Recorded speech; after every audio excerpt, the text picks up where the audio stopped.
we sit squarely in the middle of an absurdist drama. 2 years on, many pandemic public health policies, from lockdowns to mandates, have proven painfully misguided. The results are in. The rich got richer, and they got richer faster than ever before. And they seem, it would appear, to have almost a rooting interest in this new status quo. Today I sit down with novelist, author, and journalist Walter Kirn to better understand our current political and cultural moment and how we got here. Only in politics do results not matter. Politics seems to be the art of doing something ineffective or even damaging, but having an ideological justification for it that survives the disaster and goes on to create more. This is American Thought Leaders, and I'm Jan Jekielek. Walter Kirn, such a pleasure to have you on American Thought Leaders. Great to be here. Great to be here. You know, Walter, I think you must be, at least right now, one of my favorite contemporary students of the human condition. Well, good. I have no degree in it, but I've aspired since boyhood to study it, so mission accomplished. Thank you. Well, you know, people keep sending me, you know, a new essay of yours. Hey, have you seen this? This is interesting. I know you've been looking at this. This is something that's really been on my mind. And what it is it's amazing to me over the last, let's say, 5-6 years, I've discovered how incredibly important it is to people to have a sense of belonging. And I think you actually sort of built on that in the essay, just to make sure I get it right, The Power and the Silence. You said it has more to do with being acceptable to the person that has the power necessarily, kind of beyond this sense of belonging. I thought that was very fascinating. So that essay was built on an anecdote that was told to me by a former president of a major U.S. bank. And he was in a golf tournament at Warren Buffett's golf course on the morning of 9/11, 2001. And Warren had a rule that cell phones, the new fancy cell phone that man had invented, was not to be allowed to disturb the golf tournament. And so everyone was acting as though they didn't have one in their golf bag or in their caddy's pocket. When the news of 9/11 started causing those phones to ring, the collected CEOs and world-class celebrities at this tournament snuck away to learn that, you know, the towers had fallen in New York and the Pentagon had been attacked. But so cowed were they by Warren's prohibition or his ban on cell phones that they couldn't show their reactions to this attack on the United States. Their fear of displeasing Warren, their business superior, was greater than their need to react to an emergency of that scale. And so I used that anecdote to really illustrate the point that you made, that in human behavior, we're told it's self-interest that rules.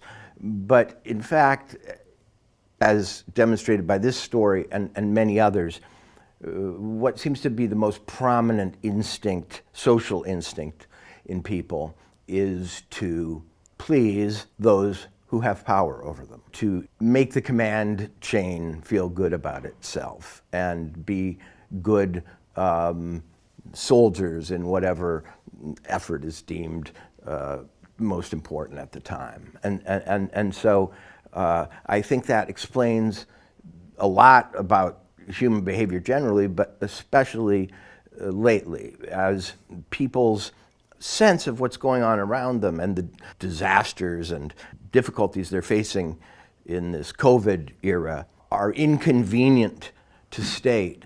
So you described this, let's call it this whole thing, this whole milieu that we're in, as a drama. Yes. What is the drama? Explain it to me. What is the drama you're seeing? Well, if we're going to confine it to the last couple of years, the drama consists of a hidden enemy suddenly showing itself with powers as yet to be comprehended, which forces us into a defensive position in every fashion, personally, professionally, politically. And while we are reeling from the assault of this, Trump used to call it the hidden enemy or something, we are being directed from on high to do various things to protect ourselves, protect the community, and so on, which have, in their cumulative effect, become more and more absurd. We are promised ways out of this pandemic. It's like one of those escape rooms that people go to for amusement.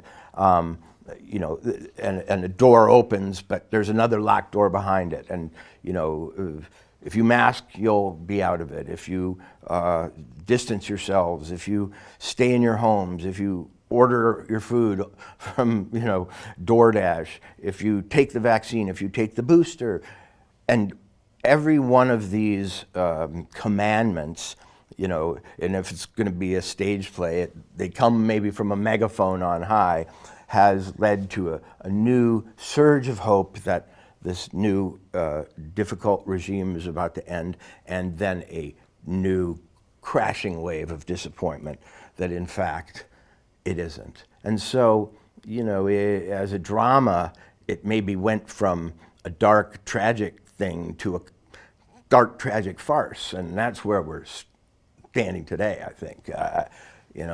I've said that the novel Catch-22 about the sort of absurdities and contradictions of bureaucratic rule is the best fictional evocation of our situation. And now I think we sit squarely in the middle of an absurdist drama. One of the things that's really been, I guess, on my mind throughout all of this is this idea, and I started thinking about it when I was thinking about woke ideology, or the elect, as John McWhorter calls the people that practice it. Is this disjunction between intention, or connection between intention and impact, right? So you hear, when it comes to people's feelings, according to this ideology, it doesn't matter what your intention is, it's the impact. If someone's feelings are hurt, you're at fault, right? Now, the crazy thing about this is, and this keeps drilling into me, is that when it comes to implementing policy, it's actually the exact opposite. It's only the intent that matters, but whatever the consequence, however outrageous, it kind of doesn't matter. It's the good intent that matters, and that reality shouldn't it should be the other way around, at least in my mind, right? Anyway, by their fruits you shall know them. That's been suspended, and it's by their good intentions you shall judge them.